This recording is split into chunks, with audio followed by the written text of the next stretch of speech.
नीतीश कुमार की ऐसी अपेक्षा थी कि वो इसके सूत्रधार के तौर पर उभरेंगे, इसके संयोजक बना दिए जाएंगे, तो पटना में तो वो हुआ नहीं। तो जो बेंगलोर में बैठक हुई उसमें संयोजक की तो कोई चर्चा हुई नहीं, इस गठबंधन के नाम की चर्चा हुई।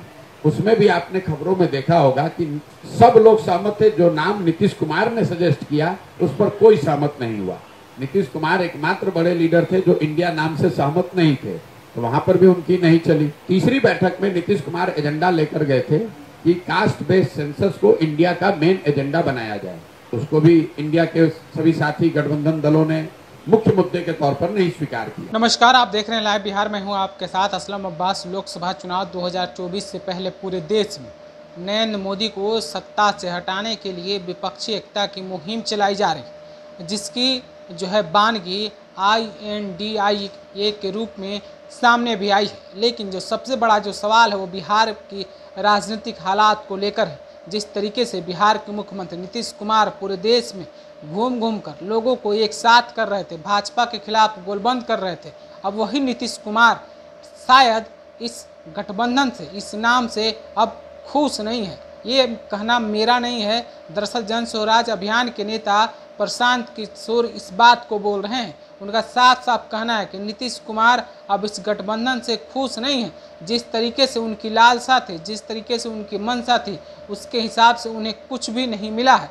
ना तो उनके हिसाब से नाम रखा गया विपक्षी एकता का, ना ही उन्हें विपक्षी एकता की मुहिम में कोई पद दिया गया है, जबकि नीतीश कुमार ने इस मुहिम की शुरुआत की थी। जरा सुनिए प्रशांत किशोर क्या कुछ बोल रहे हैं। तीसरी बात इंडिया को लेकर मैं जो आपको बताना चाहता हूँ कि ये तो अभी शुरुआती दिन है।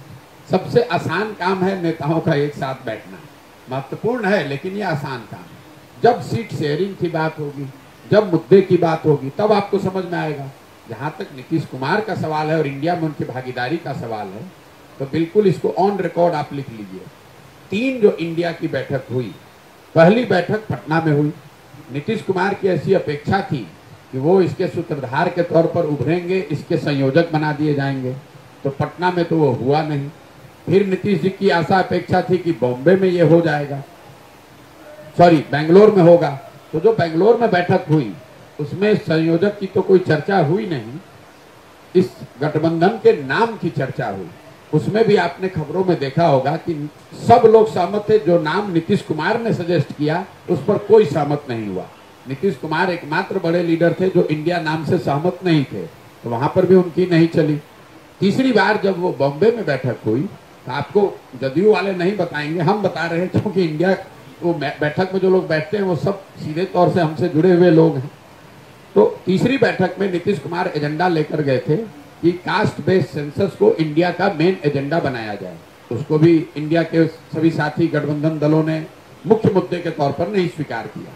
तो तीनों बैठकों में नीतीश कुमार को, चाहे आपको कुछ भी कहे, मैं आपको जो फैक्ट है वो बता रहा हूं कि तीनों बैठकों में नीतीश कुमार को जैसी अपेक्षा थी वो तो उनको मिल नहीं रहा। तो अभी आपने प्रशांत किशोर को सुना है, कितना कुछ बोल रहे थे विपक्षी एकता पर, कितना कुछ बोल रहे थे नीतीश कुमार पर। उनका साफ साफ कहना था कि ये लोग आपस में बैठ गए हैं। नेताओं का आपस में बैठ जाना बहुत आसान काम है, लेकिन सीट शेयरिंग और फिर फाइट करना बहुत ही मुश्किल काम है। अभी तो शुरुआत है। नीतीश कुमार अभी अंदर ही अंदर नाराज चल रहे हैं।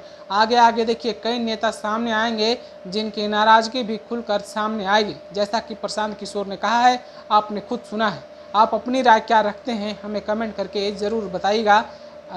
तब तक के लिए बने रही लाइव बिहार के साथ। आपका बहुत बहुत शुक्रिया। लाइव बिहार YouTube पर सब्सक्राइब और Facebook पर लाइक ज़रूर करें।